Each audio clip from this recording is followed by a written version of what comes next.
Salve, galerinha do canal da Química, tudo certinho com vocês? Eu espero que sim, sejam bem-vindos a mais um vídeo do nosso canal. No vídeo de hoje eu vou falar para vocês o porquê que o gelo boia na água.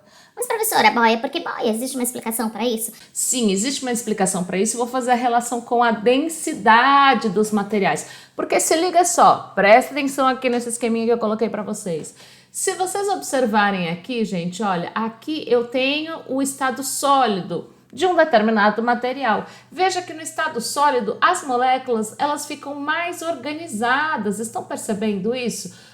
Em comparação ao quê? Ao estado líquido e ao estado gasoso. Veja que no estado líquido já começa a ter uma desordem maior aqui das moléculas e no estado gasoso então nem se fala. Então veja, o volume ocupado pelas moléculas no estado sólido, no geral, é um volume menor do que o volume ocupado pelo líquido e do que o volume ocupado pelo gás. Então veja só, no gás vocês podem até perceber o quanto de molécula tem aqui, ó, bem menos do que tem aqui no sólido, certo? Nesse esqueminha, e veja que está ocupando um espaço muito maior. Então, no geral, se eu pegar as mesmas moléculas, no estado sólido, ela ocupa um menor volume em comparação ao líquido, em comparação ao gás.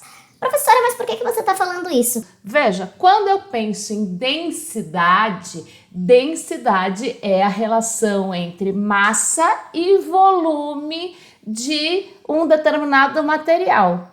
Então, pensa só, se eu estou pensando aqui, ó, a comparação de sólido, líquido e gasoso, se eu estou no estado sólido, o volume tende a ser o quê? Menor, certo? Se o volume tende a ser menor, a densidade tende a ser maior. Por quê? Porque eu estou dividindo por um volume, por um valor menor, que é o volume do sólido. Então veja, aqui se eu pensar em termos de densidade, no geral, a densidade do sólido ela é maior do que a densidade do líquido, do que a densidade do gás. Aí é que vem a pergunta. Professora, o gelo não é a própria H2O, só que no estado sólido? Sim. No estado sólido não tende a ser mais denso? Sim. Se ele fosse mais denso, ele não teria que estar no fundo do copo? Sim. Então quer dizer que no caso da água, no caso da H2O, quando ele se transforma em sólido, ele não fica mais denso. É uma exceção aí dessa regra geral. Então presta atenção aí no que acontece. Bom, galera, então vamos aqui mostrar para vocês, então, por que a água, ela entra nessa exceção. Então, eu tenho aqui, ó, uma molécula de água, H2O, que está representado aqui, os dois hidrogênios ao redor do átomo de oxigênio. E como que uma molécula de água, ela fica próxima da outra? Pela força intermolecular, ou seja, pela força entre as moléculas, chamada de ligação de hidrogênio. Professora, eu não faço ideia do que é força intermolecular, do que é ligação de hidrogênio. Não se preocupe, aqui no nosso canal a gente tem vários vídeos que falam sobre esse tema. Então, se você quiser assistir a esses vídeos porque você tem dúvida, é só ir no link da descrição, clicar ali e assistir a todos esses vídeos. Então, fiquem tranquilos se você tem dúvida quanto a isso. Bom, então aqui eu mostro uma molécula de água, como que ela fica próxima de outra, através de uma força intermolecular, então chamada de ligação de hidrogênio. O que acontece, galera? Quando essa água está aqui, ó, no estado líquido, essa força intermolecular permite que as moléculas de água fiquem próximas umas das outras. Então veja, se você observar aqui, ó, uma moléculazinha de água fica mais próxima da outra pela ligação de hidrogênio, por essa força intermolecular chamada de ligação de hidrogênio. Então elas ficam mais próximas.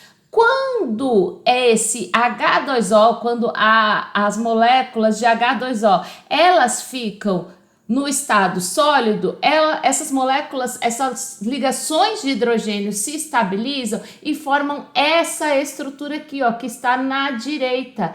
E percebam que essa estrutura, com essas moléculas de H2O mais estabilizada, faz com que a ligação de hidrogênio ela fique mais longe uma das outras e forma essa estrutura aqui, que é diferente do que a estrutura do líquido. E veja que essa estrutura do gelo, aqui eu estou falando do gelo, ela tem um espaçamento aqui, ó, interno. Veja que ela forma uma estrutura em que fica todos esses espaços internos, ela é uma estrutura mais organizada, mas deixa todo esse espaço interno aqui vago. O que acontece? Se eu tenho maior espaço entre as moléculas, o que acontece com o volume desse sólido? Ele aumenta. Então, veja, se eu tenho que densidade é igual a massa sobre volume, isso quer dizer o quê? Que se o volume do gelo é maior, ou seja, o volume da H2O em estado sólido, ele é maior, veja que é diferente do que a regra geral. Mas se ele tem uma estrutura em que o volume é maior, significa que a densidade dele cai, porque são inversamente proporcional. Então, a densidade do gelo se torna menor que a da água líquida, né, em forma líquida. Isso quer dizer que se tem a densidade menor, é por isso que ele boia na água em forma líquida, no H2O em forma líquida. Beleza, galera? Eu espero que você tenha gostado, curtido e aprendido. Se ficou alguma dúvida, deixe nos comentários. Se você quer ver outros vídeos, deixe nos comentários também. E se você curtiu e aprendeu, compartilhe com os amigos, beleza? Até o próximo vídeo.